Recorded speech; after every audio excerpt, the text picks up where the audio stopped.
Welcome back to News Talk.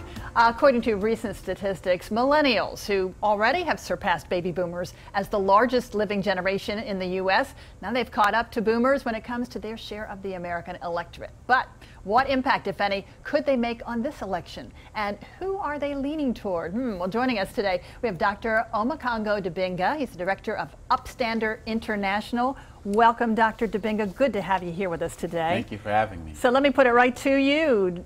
Will millennials show up in big numbers at the polls this November? Millennials will absolutely show up in big numbers. I believe that they're frustrated by many of the issues that are going on, regardless of what side that they're on. We see where they're leaning generally towards the Democratic Party, but I believe that many of the social issues will cause them to come out.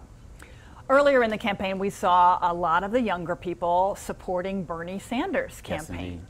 Yes, Bernie's no longer in it, so where has that support gone?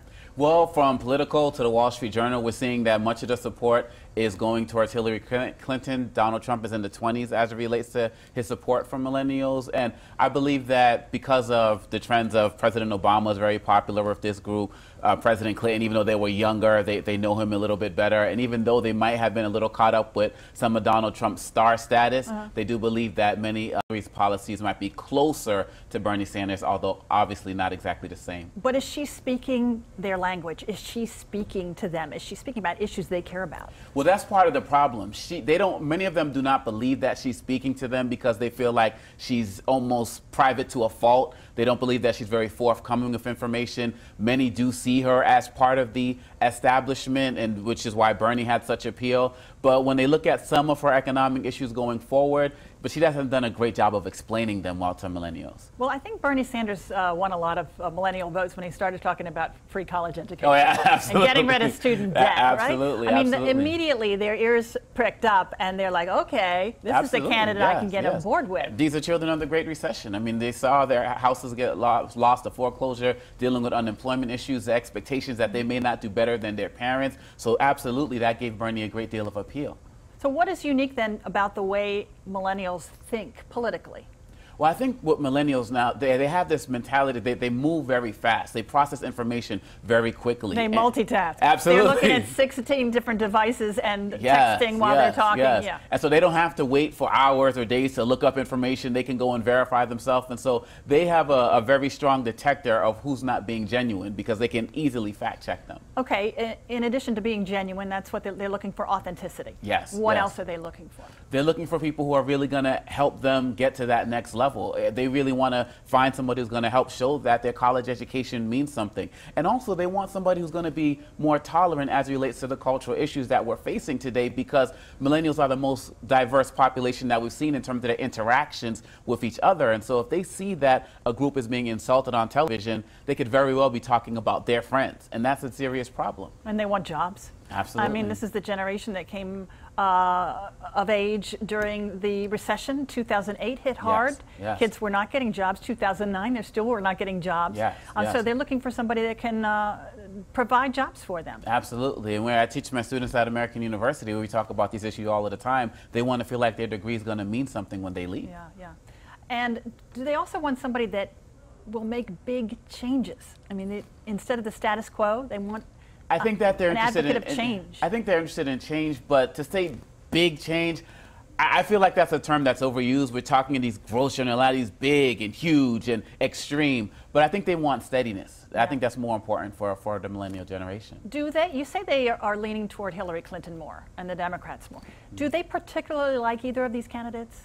Not particularly. I think that a lot of the millennials who are going to be voting now, they're going to be voting primarily on issues: who has the strongest ideas as it relates to the economy, who has the strongest idea as it relates to education. But they're not super fans of either one. Neither Hillary nor Trump are pulling in the Bernie-style numbers with millennials. So I guess the task for these candidates is, how do you reach this group? Yes. What do you think that they need to do? In the first debate's coming up in 2 weeks. They need a strong social media campaign. That was a big difference between Obama and Romney, for example. They need to really get out there and reach the millennials where they are. Millennials are not going to spend 24 hours a day watching the news. They're going to be getting their news from Mike.com, and they're going to be getting it from Politico and seeing on their Twitter and Facebook feeds. And both candidates need to do a better job in that area. Seems like in the recent past, a lot of candidates were not speaking to the young people because they sort of wrote them off as, well, young people don't vote. Yes. Right? They don't, Yes. you know, we can waste all this energy trying to appeal to them, but they're not going to come out to the polls. Absolutely. In November. So do you think that they can write them off so easily? Can they ignore this group now? I mean, we're saying that they're bigger than the boomers That's now, right. as far as in population Yes. and in numbers. They write them off at their own expense. Whether it's the schools that I speak to across this country, whether it's the students that I teach now, young people are they're frustrated, and they are going to get out there and they're going to show their frustration with their vote. Absolutely. Let me ask you a little bit about Gen Xers. Yes. Gen Xers, I guess, would be the middle-agers now, right? Everybody's Yes, aged indeed. up a little bit. Yes, indeed. Are they a factor this election? Yeah, absolutely, because many of them are looking at their children, and they're wondering what's going to happen for them. And to be part of the generation that's been told that the next generation is not going to do better than you, that's very frustrating. And so we definitely want somebody who's going to come out there and help lead that change. And also, get concerned about who's going to help build a more tolerant society as well. As we're looking at our children coming up, we don't want, some of us are concerned about the tone that's being set in this election from both sides, to be honest. So you see that the Gen Xers will come to the polls? Absolutely. It's that the issues are affecting them now because they're in the stage of life where they're the moms and dads, and they have the kids, and they have the school issues, and they have the car Yes, issues, and they have the yes. mortgage issues, and all of the Yes. other things, right? So everything that lawmakers and people running for office, executives, talk about affects them.